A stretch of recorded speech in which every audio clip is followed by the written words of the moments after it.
తర్వాత అతన్ని చూసి పోలీస్ డిపార్ట్మెంట్ వాళ్ళు 108కి ఫోన్ చేసి ఇమీడియట్గా డిపార్ట్మెంట్ వాళ్ళు హాస్పిటల్కి పంపిస్తే హాస్పిటల్కి వెళ్ళిన తర్వాత అతను చనిపోయాడని డాక్టర్స్ చెప్పడం జరిగింది.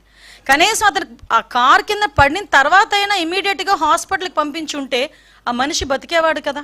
అంటే ఇంత దారుణంగా, ఇంత దాన్ని ఏమంటారంటే కనీసం జాలి దయ లేకుండా కూడా మనుషులు ఉంటారా? మనిషి జన్మకి ఒక అర్థం ఉంటుంది. దేనంటే ఒక జాలి దయ ఎమోషన్స్ ఇవన్నీ ఉంటాయి. ఏ ఎమోషన్స్ లేని కాకిలా అంటే ఒక కాకి చచ్చిపోతే 100 కాకులు వస్తాయి. ఒక రోడ్డు మీద ఒక కుక్క చచ్చిపోతే 4-5 కుక్కలు వచ్చి కనీసం తీసి పక్కన పెట్టినంత వరకు అక్కడే చుట్టూ తిరుగుతూ అరుస్తూ ఉంటాయి.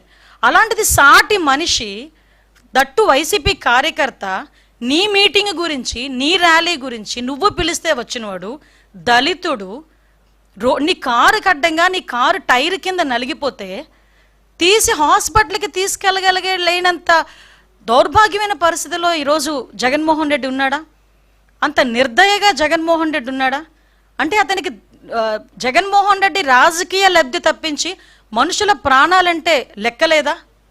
ఇంత ఉన్మాద పరిస్థితిలో కూడా రాజకీయ నాయకులు ఉంటారా? నిజంగా నాకైతే చాలా ఆశ్చర్యం అనిపిస్తుందండి.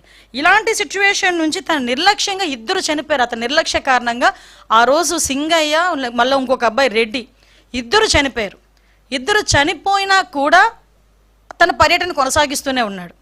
విషయం ఏంటంటే ఇందులోని మనందరం కూడా ఆలోచించాల్సింది ఏంటంటే, సంవత్సరం క్రితం బెట్టింగ్ ద్వారా డబ్బులు కోల్పోయి ఆత్మహత్య చేసుకున్న, ఇక్కడ మీరు అర్థం చేసుకోవాలి, సంవత్సరం క్రితం జూన్ 4th అతను ఆ బెట్టింగ్లో పోయి జూన్ 9వ తారీఖున ఎప్పుడో చనిపోయిన వ్యక్తి, 2024లో చనిపోయిన వ్యక్తికి